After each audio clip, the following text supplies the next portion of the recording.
Good afternoon.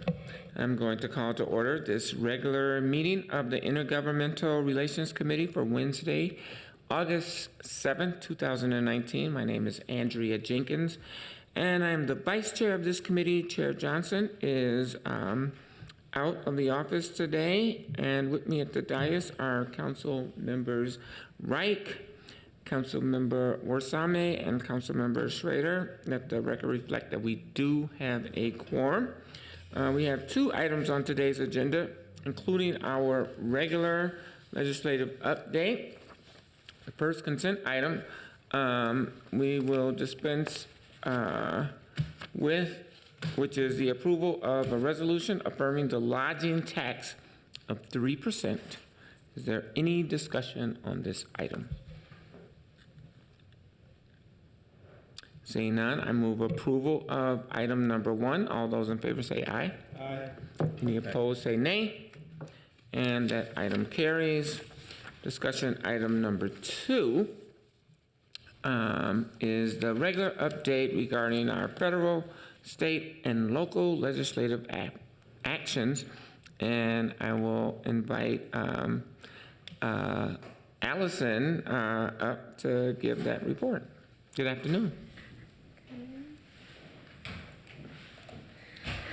Good afternoon, Chair Jenkins, members of the committee. My name is Allison Nessie, Government Relations Representative.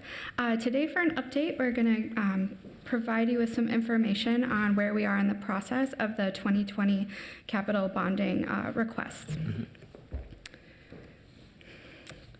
So as you are aware, since you passed the resolution with our project rankings, we submitted our rankings on June 5th. To MMB. We approved them on June 5th and submitted on June 14th.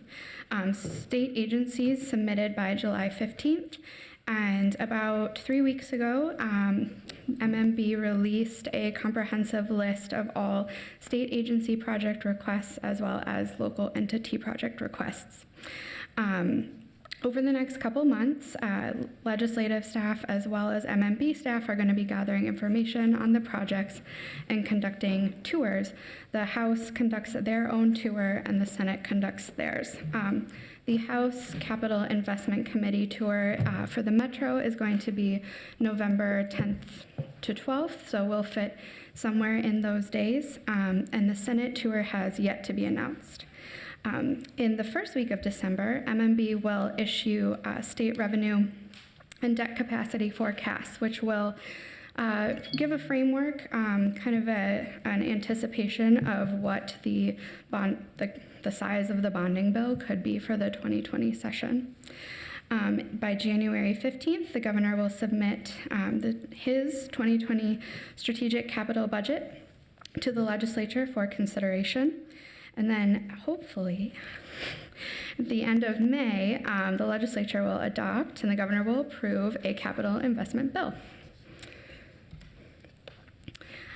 As far as projects committed or submitted, we wanted the statewide, there's $5.3 billion in total requests submitted for 2020. $1.3 billion of that from local governments and $4 billion from state agencies. Some Metro highlights, the city of Minneapolis, our total request of $41.5 million for our 3 projects. The Minneapolis Park Board total of $20 million, and they proposed 3 projects. Hennepin County's total was $51.8 million, 50 of that for the Highway 252 freeway conversion between 610 and 694, and that coming out at $50 million. And then a pre-design for a Vivo nonprofit in South Minneapolis. And then our friends across the river have a total request of $68 million, $55 million of which for the 3rd Street Kellogg Boulevard Bridge. Some state agency that we wanted to highlight as their initiatives are fundamental goals for the city. The Metropolitan Council requested $74.5 million. $50 million of which to go towards the Busway Capital Improvement Program, BRT.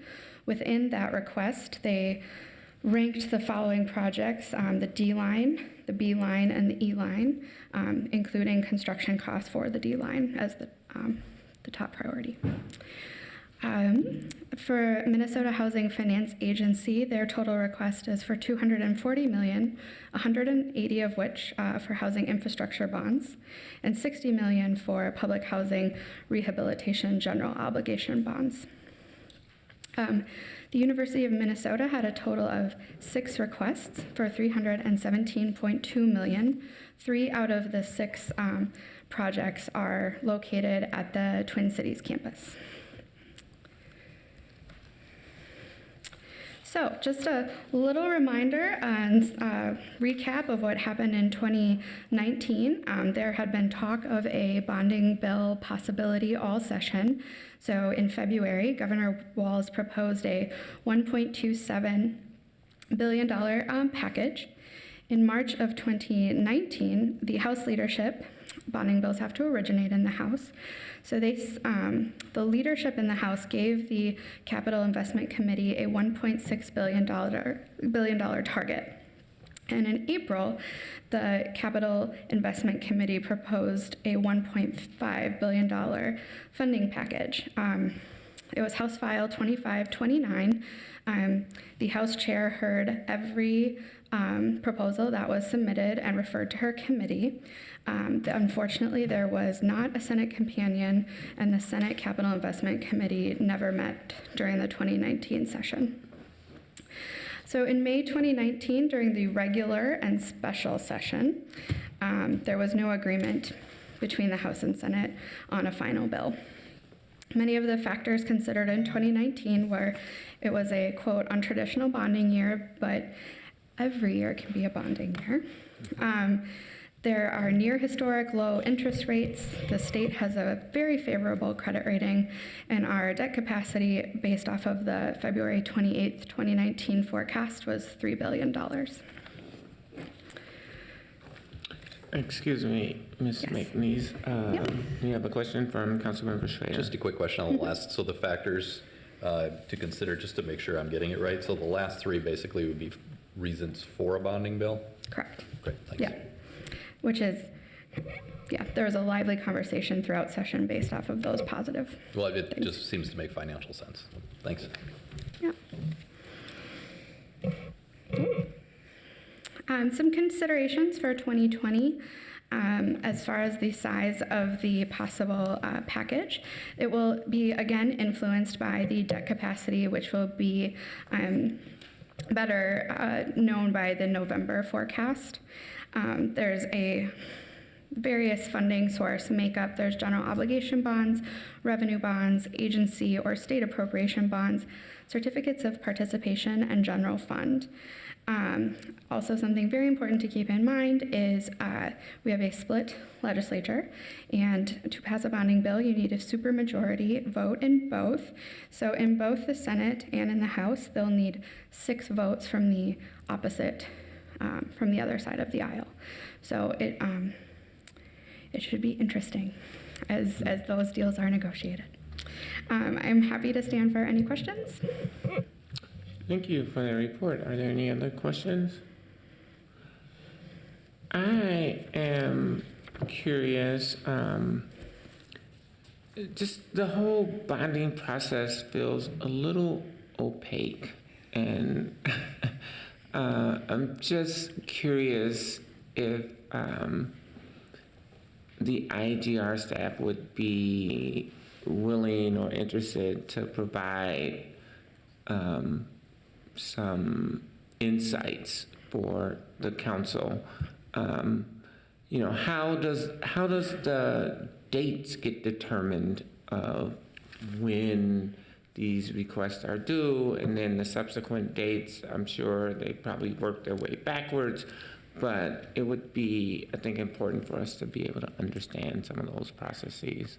I will defer to my supervisor, Jean Ranieri, who is a seasoned veteran in bonding. Thank you. Madam Chair and committee members, I'm Jean Ranieri from the Government Relations Office. Most of those dates are in statute. Mm-hmm. They're right in statute in Chapter 15A. The date of June 15th is in statute. Also, the date the governor has to present the budget to the legislature is also in statute. Okay. So they're all statutorily. I know that they weren't always, but they were. Then also, there's sort of a recommendation that you do a bonding bill in a even numbered year, a session ending in an even number, but that has been just a recommendation because I've seen them in odd number years too. Sure. Yeah. I think, again, that it could be helpful at some point in the future, and maybe we can work with the city clerk and interim coordinator's office to determine when might be a good time for a study session around this topic. I think it's a really good topic because one of the constitutional requirements for when you receive general obligation bonding, the facility being constructed needs to be publicly owned. And we and the county and others own some properties through an agreement, and I think a city attorney's office at this study session could talk about that. Sure. Where we are basically, right now, we and other groups own lots of the artistic and theatrical facilities in the city here and in St. Paul. For example, I think Children's Theater received a general obligation bond grant from the state through the county, and Guthrie received it through us in 1998. Okay. And there's a few others that we own through grants like McPhail, the Cole Center, and I think I'm missing one. Oh, Orchestra Hall. Okay. And Yeah. I think our county attorney, city attorneys can explain the conditions and the reports and all those things that are necessary too. That would be really helpful. I think another topic I would add to that too Okay. is the whole issue of nonprofits and how they can get in, and the discussion of cash versus bonds. Yeah, and that's the exact items that was personally concerned about. But I think the whole process would be enlightening for myself and our colleagues. Seeing no more discussion, I move to receive and file this update. All those in favor say aye. Aye. Any opposed say nay. And that item carries. And seeing no further business before this committee, we are adjourned.